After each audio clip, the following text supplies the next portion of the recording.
আসসালামু আলাইকুম এভরিওয়ান। অন্ধমের ভালোবাসা সিজন 2 8 নম্বর পার্ট। তো চলো বেশি কথা না কইয়া গল্প শুরু করা যাক। খাওয়া দাওয়া শেষ, পেট টুইটুম্বর। ঢেকুর তুলতে তুলতেই দুইজন হাঁটা দিল বাড়ির পথ ধরে। ল্যাম্পপোস্টের আলোয় একটুখানি বাতাসে যেন তাদের সুখের সঙ্গী হয়ে উঠল। বাড়ি ফিরে দীপু চুপচাপ রিয়ার হাতে 500 টাকার একটা ভাঁজ করার নোট ধরিয়ে দিল। রিয়া চোখ কুচকে প্রশ্ন করল, এখন আবার টাকা কেন? দীপু মুচকে হেসে বলল, ওই যে বলেছিলাম না তোমার সালামি বাকির খাতায় রেখেছি। ঘুরে ফিরে হিসাব কষে দেখি 800 টাকার মতো বেঁচে গিয়েছে, তাই ভাবলাম অন্তত তোমার সালামিটা তোমায় বুঝিয়ে দিই। রিয়া হেসে মাথা নিচু করে রইল। ঠোঁটের কোণে খেলে গেল এক বিনতি তৃপ্তির রেখা। স্নেহা তখনও আদো ঘুমে, তাকে কোলে তুলে নিয়ে জাগিয়ে আদরে আদরে খাইয়ে দিল রিয়া। রাত গভীর হলে শুয়ে শুয়ে ছাদের ফ্যানের শব্দের ফাঁকে নিজের মনেই ভাবতে লাগলো দীপু, এই শহরের বাস্তবতা। জীবনের ছোট ছোট সংগ্রামের মাঝেও কোথাও যেন একটা দায় থেকে গেছে। মা বাবা যারা তাকে বড় করেছেন, আজ তারা গ্রামে কেমন আছে কে জানে। বুকের গহীনে একটা আলতো টান লাগলো। দীপু মনস্থির করলো, এবার আর দেরি নয়, কিছু টাকা জমিয়ে এবার একবার গ্রামে যাব। মা বাবার সামনে গিয়ে দাঁড়িয়ে বলবো, তোমরা যা করো যেমন করো, আমার কর্তব্য ছিল একবার এসে তোমাদের মুখটা নিজের চোখে দেখা। ভালো নেই সুরাইয়া। রাতের নিস্তব্ধতা ভেঙে মাঝে মাঝে ভেসে আসে তার দমচাপা দীর্ঘশ্বাস, একটানা, একঘেয়ে অথচ কষ্টে ভেজা। ভেবেছিল সংসার মানেই ভালোবাসা, দায়িত্ব আর নিরাপত্তা। অথচ এখন মনে হয় এই ঘরটা যেন তার জন্য একটা ধোয়া ভরা শ্বাসরুদ্ধ কাঁচা। বাবার বাড়ি থেকে ব্যবসার কথা বলে এনে দেওয়া টাকা সবই গেছে নেশার আগুনে। যেই মানুষটাকে ভরসা করেছিল, ভালোবেসেছিল, সেই আজ যেন সবচেয়ে বড় প্রতারক। সেই দিন রাতে যখন জুয়া খেলার টাকা না পেয়ে তার কানের দুলটা ছিঁড়ে খুলে নিল কেবল টাকার জন্য, তখনই ভিতরে কিছু একটা চিরে গেল। কান দুটো তখন কেবল ব্যথা করেনি, রক্তকরণ করেছিল মনটা। সুরাইয়া কিছুতেই আগে বুঝতে পারিনি, যেই মানুষটার চোখে চোখ রেখে ভালোবাসার কথা বলে সেই মানুষটা নেশার ঘরে তার আত্মসম্মানকেও পণ করে দেয়। পদে পদে সে চেয়েছে, সুরাইয়া দিয়েছে, কখনো বাবার জমানো টাকা, কখনো নিজের স্বপ্ন বিক্রি করে।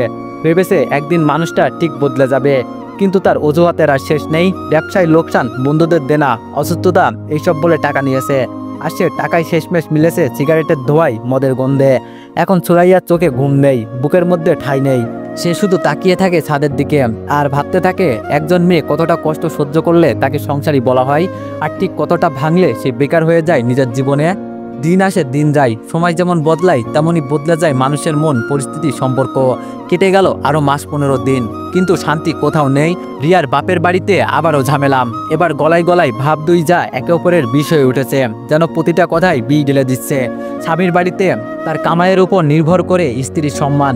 যতদিন তার স্বামী পরিবারের পেছনে খাটতে পারবে ততদিন সে ভালো বউ, ভালো যা। বড় ভাবি সাপ জানিয়ে দিলেন, আমি এতজনের ঘানি টানতে পারবো না। বড় ছেলে ফোন করে বসলো, আমার আয় রোজগার তেমন নেই, বাড়িতে টাকা দিতে পারবো না, আমার বউ বাপের বাড়ি চলে যাবে। মা চুপ করে এইসব শুনলেন।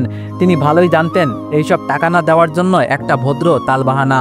বউ বাপের বাড়ি চলে গেলে বাড়িতে আর এক পয়সাও আসবে না। এই সংসারের মায়া মমতা সবকিছু চলে যাবে ধীরে ধীরে। আর এইদিকে একে অপরের কাছ থেকে শুধু বিরক্তি আর ক্রোধই অবশিষ্ট থাকবে। কিন্তু এইসব সহ্য করার পরেও মা নীরব ছিলেন, যেন কিছুই হয়নি। মেজভাবি গর্জে উঠলেন, তিনি কোনো ফকির ঘরের মেয়ে নন। আজই যদি তিনি বাপের বাড়ি পা রাখেন, ভাই ভাবিরা তাকে মাথায় করে রাখবেন, গলার মালা দিয়ে বসাবেন রানীর আসনে। 5 ভাইয়ের একমাত্র আদরের বোন আমি বলেই তিনি গর্ব ভরে ওখানে গেলে রানীর হালেই থাকবো। বড় ভাবি তাচ্ছিল্যের হাসি হেসে বললেন, দেখি না কতদিন তোর ভাই ভাবি তোকে পাতে তুলে খাওয়াই। মেজ ভাবি ঝাঁকিয়ে উঠলেন, চোখে আগুন, ওটা আমার অধিকার। ভাই ভাবি না দিলে আমি নিজেই আমার প্রাপ্য বুঝে নিব। তখনই মা ক্ষীণ কণ্ঠে বলে উঠলেন, মেজ বৌমা, আজ তুমি তোমার অধিকারের কথা বলছো, ভালোই বলছো, কিন্তু সেই অধিকারই তো একদিন রিয়াও এই বাড়িতে ফিরে এসেছিল। সেও 2 ভাইয়ের একমাত্র বোন ছিল, বাড়ির সবার নয়নের মণি। তবুও সেই দিন তোমাদের কাছে সে হয়ে উঠেছিল বিষের ধোয়া। তুমি আজ তোমার ভাই ভাবিদের ভালোবাসা আশা করছো, সেই ভালোবাসার আশাতেই তো একদিন রিয়াও এসেছিল এই দোরগোড়ায়। কিন্তু তাকে জড়িয়ে ধরার বদলে তোমরা ঠেলে দিয়েছিলে নিঃসঙ্গতার অন্ধকারে। মা চোখ সরিয়ে বললেন, অধিকার তখনই মধুর হয় যখন তাতে থাকে দায়িত্ব ছায়া। শুধু চাওয়া নয়, দেওয়া জানলেই সংসার হয়। আর সংসার যে শুধু রক্তের বন্ধনে গড়ে ওঠে তা না, তাতে লাগে হৃদয়ের বাঁধন। মুহূর্তেই যেন ঘরের চারিদিকে ছড়িয়ে পড়ল নিঃশব্দতা। শুধু একটি প্রশ্ন থেকে গেল বাতাসে, অন্যের উপর অন্যায় করলে নিজের অধিকারের ভাষা কি সত্যি এতটা জোরালো হয়? মা থেমে গিয়েছিলেন একটু, গলায় ভার হয়ে এসেছিল। তারপর ধীরে ধীরে যেন বুকের অতল থেকে তুলে আনলেন অবক্ত ক্ষোভ আর না বলা অভিমানের কথাগুলো।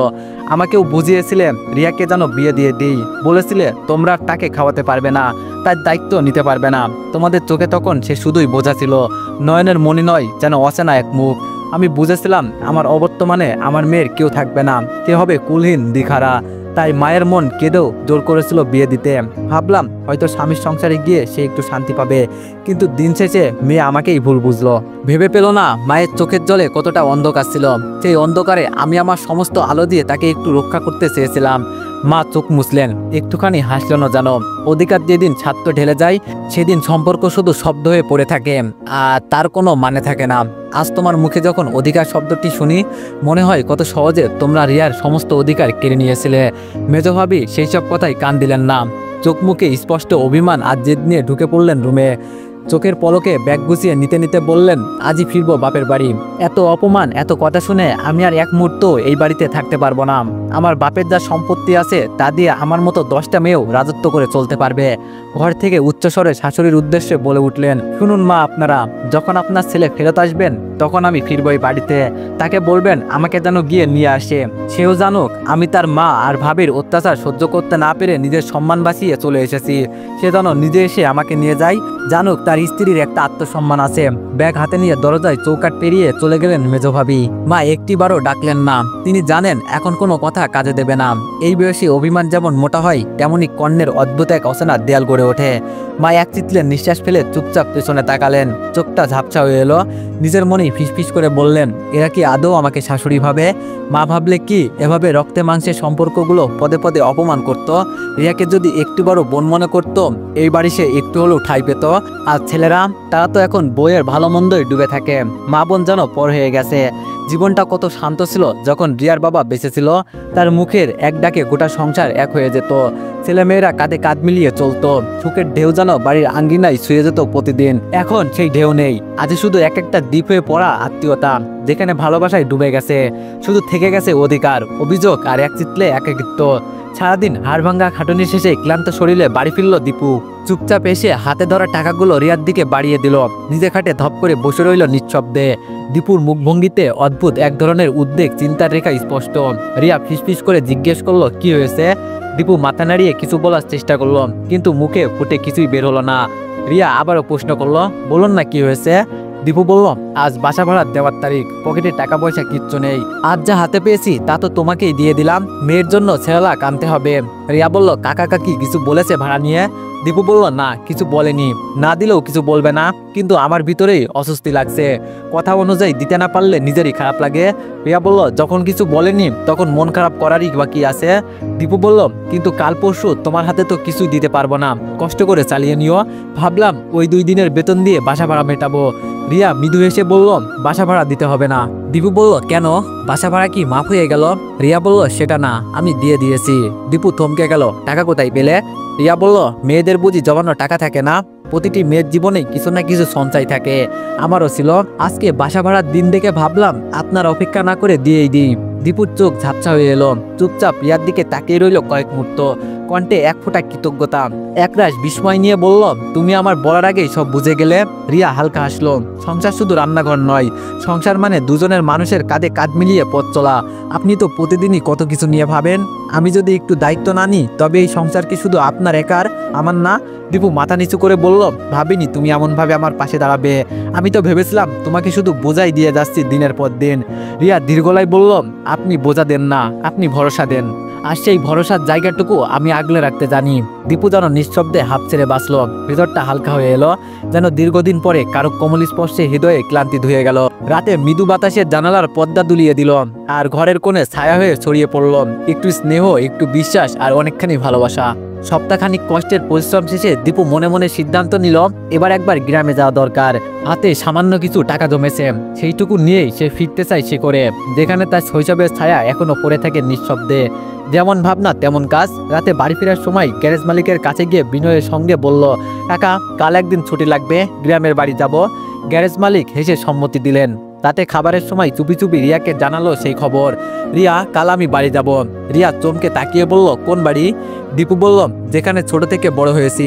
সেই ভাঙা বারান্দা, সেই কাঠের পালঙ্ক, সেই উঠোনের হাসি, কান্নার ঘ্রাণ সব পড়ে আছে। যেখানে সেখানেই যাব। রিয়ার চোখে ভাসলো সেই বাড়ির গল্প, যেখানে যাওয়া মানেই পুরনো অভিমান জেগে ওঠা। সে একটু থেমে বলল, আবার পিছনে ফিরে যাবেন? যেই বাড়ি একদিন চোখের জল নিয়ে ছেড়ে এসেছেন, সেখানেই আবার কোন মুখে পা রাখবেন? দীপু মৃদু আসলো, যেন সেই হাসির আড়ালে বহু না বলা কথা চাপা পড়ে আছে। সেই বাড়িতে আমি আমার সবচেয়ে মূল্যবান কিছু রেখে এসেছি, তাদের টানেই যেতে হবে। দূর থেকে একবার দেখেই ফিরে আসবো, বাড়ির চৌকাঠে পা রাখবো না। কিছু স্মৃতি আছে যেগুলোকে বারবার মুছে ফেললেও তারা ঠিক পেছন থেকে ডাক দিয়ে যায়। রিয়া একটু বিষণ্ণ মুখে বলল, বেশ, আপনি যা ভালো বোঝেন তাই করুন। দীপু তাকিয়ে রইল রিয়ার মুখের দিকে। সে জানে রিয়ার দৃষ্টিতে এই নীরবতা অনেক শব্দের চেয়ে গভীর। ভাঙা সম্পর্ক আর স্মৃতির বোঝা নিয়ে কেউ চিরদিন এগোতে পারে না। কখনো কখনো একটু পিছন ফিরে দেখাও প্রয়োজন হয়ে পড়ে, শুধু সামনের পথটা আর একটু ভালোভাবে হাঁটার জন্য। সকাল সকাল বেরিয়ে পড়ল দীপু। গন্তব্য সেই চিরচেনা গ্রাম, যেখানে প্রতিটি গাছপালা, প্রতিটি মোড়, প্রতিটি মুখ আজও ভীষণ আপন। বাস স্ট্যান্ডে দাঁড়িয়ে আশেপাশটা একবার নীরবে দেখে নিল দীপু। লোকজন ছুটছে, কেউ হাতে টিফিন ক্যারিয়ার, কেউ বা মাথায় বোঝা, এক একটা মুখে কষ্টের ছাপ, তবুও ভিতরে একরাশ নির্লজ্জ আনন্দ। পরিবারের মুখে হাসি ফোটানো ছোট্ট স্বপ্নই তাদের চালিকা শক্তি। মনে মনে ভেবে নিল, এই যে প্রতিদিন অসংখ্য পুরুষ মানুষ ঘর ছেড়ে বের হয়, রোদ বৃষ্টি ধুলা মাথায় নিয়ে ছুটে চলে শুধুমাত্র পরিবারের একটা ভালো দিনের আশায়। এই যে যারা আড়াল থেকে শুধু পরিবারের জন্য খেটেই যায়, যাদের কষ্ট পরিবারের লোক দেখে না বা দেখতেই চায় না, তাদের কি নাম দেওয়া যায় বলুন তো? আমি তো বলি তারা সকলেই আড়াল যোদ্ধা। ঠিক তখনই চোখে পড়ল চলন্ত বাস থেকে নামতে গিয়ে পড়ে গেলেন এক 50 ঝালমুড়ি বিক্রেতা। বয়সের ভারে ক্লান্ত হলেও দায়িত্বের ভারে আজও অবিচল। মাটিতে লুটিয়ে পড়েও নিজের কাঁধের ঝাঁপিটা আগলে রাখার চেষ্টা করলেন তিনি। বাড়িতে কেউ হয়তো অপেক্ষায়, আবার হয়তো কেউ জানেই না যে প্রতিদিন সকালে যেই মানুষটা বেরোয় সে হয়তো আর ফিরবে না। দীপু দৌড়ে গিয়ে তাকে সাহায্য করল। চাচা ধূলিধূসর হয়ে উঠে বসতেই দীপু বলল, এই যে অসুস্থ শরীর নিয়ে এই কাঠফাটা রোদের মধ্যে বের হন, যদি কখনো জীবন এখানেই থেমে যায়, যদি আর না ফেরা হয় সেই বাড়িতে, তখন কি হবে? আপনার ভালোবাসার মানুষগুলো কোথায় খুঁজবে আপনায়? বৃদ্ধ মিলান হেসে বললেন, পুরুষ মানুষকে কেউ নিঃস্বার্থভাবে ভালোবাসে না, সবাই ভালোবাসে তার অবস্থানকে। পুরুষ মানুষ বাড়িতে না গেলেও চলে, কিন্তু তাদের টাকা বাড়িতে না গেলে যেন সংসার থেমে যায়।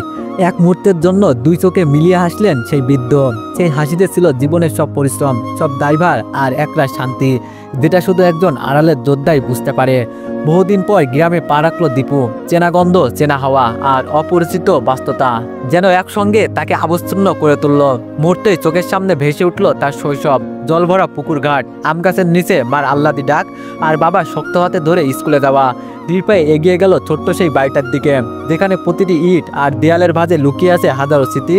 কিন্তু আজ সেই প্রিয় প্রাঙ্গণের কাছাকাছি থেকেও থেমে গেল সে। দূর থেকে অপলক দৃষ্টিতে তাকিয়ে রইল, কাছে যাওয়ার সাহস হলো না। ইচ্ছেটা যেন কোথাও হারিয়ে গেছে। বাড়িটা এখনো সেই আগের মতোই আছে, সেই দেয়াল, সেই খোলা বারান্দা, কিন্তু বাড়ির মানুষগুলো, তারা কি এখনো আগের মতোই আছে, নাকি সময়ের ব্যবধানে তাদের মনেও জমেছে দূরত্বর আস্তরণ? দীপুর বুকের ভেতর হঠাৎ চাপা কান্না গুমড়ে ওঠে। এই যে বাড়িটা এতটা কাছে দাঁড়িয়ে আছি, তবুও কেন মনে হচ্ছে আমি যেন বহু দূরে কোথাও দাঁড়িয়ে আছি। মা বাবার মুখটা চোখে ভাসে বারবার, কিন্তু কাছে যাওয়ার সাহস হয় না, দেখাও হয় না। রিয়াকে সে কথা দিয়েছিল এই চৌকাঠে সে পা রাখবে না, দূর থেকে শুধু দেখে যাবে স্মৃতির শেষ ঠিকানা। কিন্তু হঠাৎ যেন বুকের ভেতর কারা হাতড়ে বেড়ায়। একটিবার মাকে না দেখলে কি চলে যাওয়া যায়? একবার বাবার মুখ না দেখলে কি চোখে শান্তি আসে? দীপু অনেকক্ষণ দাঁড়িয়ে থাকে নিঃশব্দে। যদি কারো একটু দেখা পাওয়া যায়, চোখে জমে ওঠে অতীতের জলের রেখা। সময়ের ভারে নত হয়ে আসা সন্ধ্যা তাকে যেন হাত বাড়িয়ে বলছে, ফিরে যা, অন্তত একবার চোখে চোখ রেখে বিদায় নিতে শেখ। অনেকক্ষণ অপেক্ষা করার পরও আর যখন কারো চেনা মুখ দেখা গেল না, হৃদয়ের ভিতর যেন একরাশ হালকা ধোয়ার মতো হাহাকার জমে উঠল। তবুও চোখে জল নয়, শুধু নিঃশব্দে এক নিঃশেষ প্রস্থান। দীপু পকেট থেকে বের করলো 1000 টাকার 3টা নোট। একটা সরল মুখের ছেলেকে থামিয়ে কাপা কণ্ঠে বলল, এই নাও, গিয়ে ওই বাড়ির কোনো বৃদ্ধা বা বৃদ্ধের হাতে দিয়ে এসো। তারা যদি কিছু জিজ্ঞেস করে বলো তোমাদের বড় ছেলে এসেছিল, এসেই চলে গেছে। শব্দগুলো যেন বাতাসে মিলিয়ে গেল, আর তার সঙ্গে মিলিয়ে গেল দীপু নিজেও। চেনা উঠোন, চেনা বারান্দা, তবুও তার থেকে সরে যেতে একটু পিছন ফিরে তাকালো না সে। হেঁটে চলল ঠিক বিপরীত দিকে, যেখানে অপেক্ষা করে না কোনো স্মৃতি, নেই কোনো অভিযোগ। যাওয়ার পথে হঠাৎ মুখোমুখি হয়ে গেল এক চিরচেনা চাচার সঙ্গে। চাচা দীপুকে দেখে চমকে উঠলেন, তারপর এক মুহূর্ত বুকে জড়িয়ে ধরে বললেন, কেমন আছো রে বাবা? কতদিন পর দেখা, কোথায় থাকিস, কি করিস? চোখে মুখে চিরচেনা স্নেহের ছায়া। দীপু হালকা এসে প্রশ্নের জবাব দিল, কিন্তু কোনো উত্তরে তাপ ছিল না, ছিল শুধু কালের ভারে ক্লান্ত এক স্বর। চাচা বললেন, চলে যাবি? অন্তত এক কাপ চা খেয়ে যা, এই গ্রামের মাটির স্বাদ কি তোর জিভে আর লাগে না রে? দীপু মৃদু এসে বলল, চোখে এক অপরাধ বিষাদ, কণ্ঠে হালকা অনুনয়। চা খেলে হয়তো তৃপ্তি পেতাম চাচা, কিন্তু যে জায়গায় প্রতি মনের ভেতর তৃষ্ণা জমেছে, সেখানে তৃপ্তি খোঁজাটা কি ভুল নয়? চাচা চুপ করে গেলেন। দীপু বিদায় নিল, মাথা নিচু করে হাঁটতে লাগলো। পেছনে রইল ধুলোজামা এক শৈশব, আর সামনে অজানা ভবিষ্যতের দিক চড়া এক নীরব যোদ্ধা। মা অপার্থিব চোখে 1000 টাকার 3টা নোটের দিকে তাকিয়ে রইলেন। শুধু টাকা নয়, সেখানে যেন জড়িয়ে আছে অনেক না বলা কথা, চাপা কান্না আর এক অন্তত মমতার স্পর্শ। খুশিতে গলা কেঁপে উঠল, তবু নিজেকে সামলে বাবাকে ডেকে বললেন, ওগো শুনছ, আমাদের বড় ছেলে এসেছিল। বাবা নুইয়ে দেওয়া শরীরটা টেনে বসে তার পাশে তাকালেন। চোখে ছিল খোঁজার আকুলতা, মনে এক অনিচ্ছারিত আত্মি। জিজ্ঞেস করলেন, কোথায় সে, আমার বড় ছেলে কোথায়? মা ভেজা কণ্ঠে বললেন, চলে গেছে, দূর থেকে এসে বুকটা দেখিয়েই চলে গেছে। এই কথাটুকু শোনা মাত্রই বাবার বুক যেন ফেটে চৌচির হয়ে গেল।